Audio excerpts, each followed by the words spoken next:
We don't have any account either of the coronation of any of the 19 kings of Israel, the northern kingdom, because for the purposes of the Spirit, they're the heads of an apostate kingdom. They are not from the central covenant line of David from whom Christ would come. So though it might be interesting to us to see how they did it in the northern kingdom as opposed to the southern kingdom, what differences and similarities there were, the Holy Spirit doesn't give us information like that, because what does it matter? This isn't the central covenant line, the line from which Christ will come. Well, what about the first 3 kings, the ones who ruled over all 12 tribes? Now, as you might expect, we do have some details, not an account, but some details of their coming to the throne, because they were the first 2 kings of Israel. And so something needs to be said about how this institution was started and how they came to the throne. And we do have an account of the coronation of Solomon in 1 Kings chapter 1. Why? Why Solomon? Because Solomon's coronation was contested by his older brother Adonijah. And there were 2 coronations that day. Adonijah was way over here being crowned with his friends and supporters, and then Solomon over here with his friends and supporters. And because it was contested, we have an account of Solomon's coronation. And because Joash needed to be crowned as the unknown hidden boy while another was on the throne, this woman Athaliah, then these 2 are the only accounts of coronation in the Old Testament. Both Davidic kings, whose right to the throne was contested and opposed, hence the need for accounts with fascinating details, more details than I'm going to explain tonight too, sadly, and a lot of drama. Consider then boy Joash's successful coronation. Boy Joash's successful coronation. First, the plan. Second, the execution of that plan. And third, the triumph.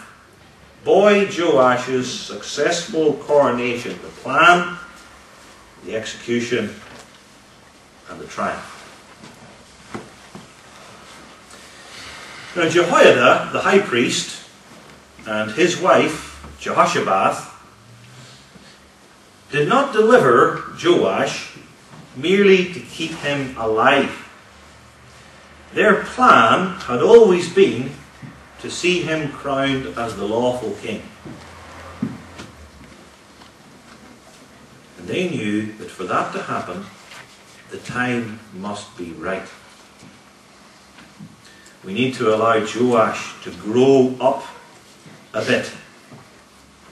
If we try and foist him as the king when he's only a babe in arms, we could get some difficulties. But we don't want him to grow up till he's 25, because in the meantime Athaliah's queen and she's ruining this place.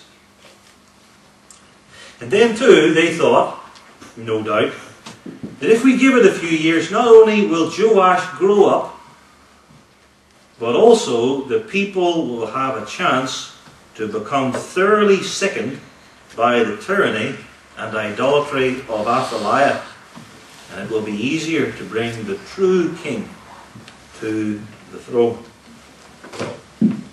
The time came when Joash was 7 years old. Jehoiada reckoned the hour had come, and perhaps he, as the high priest, had consulted the Urim and the Thummim behind the breastplate to discern thereby the mind of God. And perhaps if he'd done that, then God said, yes, now the time is right.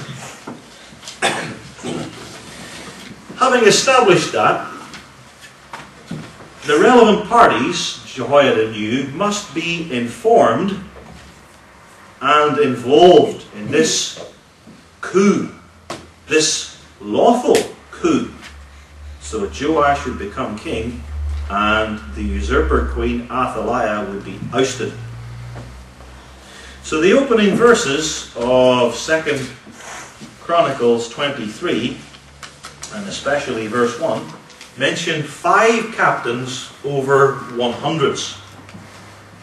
And if we were to use the Roman word, we would call these 5 centurions.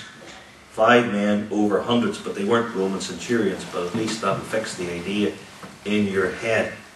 These men were military leaders over the guard around the 2 most important buildings in Jerusalem. The palace where the king dwelt and the temple where Jehovah made his abode. 2 key places mentioned this morning. Jehoiada, with these 5 leaders of 100 men, ruling over 500 in total then, made a covenant together as friends to be faithful to one another, to carry out a common plan. As part of that plan, these 5 men then discreetly went out to the various villages and cities of Judah, speaking to the right people, and by the right people we mean the godly leaders in that small nation. The leaders of the Levites and the leaders of the chief of the fathers, the rulers, the governors, the judges. And they nodded. They said, "We are interested. We will support you." So there was a meeting in Jerusalem at the temple, not in it, but in one of the buildings around it. And probably this meeting took place at one of the major feasts, when all these leading figures in the land would have to come up to Jerusalem and to the temple anyway. And that wouldn't arouse suspicion, you see. So you have all the necessary parties involved. Jehoiada the high priest, who rules over the priests. They're all in on. The 5 leaders of the temple guard, with their loyal 500 behind them. The Levites, and the chief of the fathers from the cities of Judah. And then, to this select group of conspirators, only they're lawful conspirators, they're not sinning, they're doing God's bidding and will. To this small select group of leading figures was revealed the boy King Joash. Gasps, stifled cheers. "But we thought he'd been dead. Some of you said to us that he was still living, but we weren't sure that it's really him." And they worshipped. God's promise with David has been kept. Jehovah is faithful. For 6 years we thought it was all over. We despaired. The covenant promise had fallen to the ground. There could be no great son of David. And there he is. We never should have doubted. We should have known. We should have known.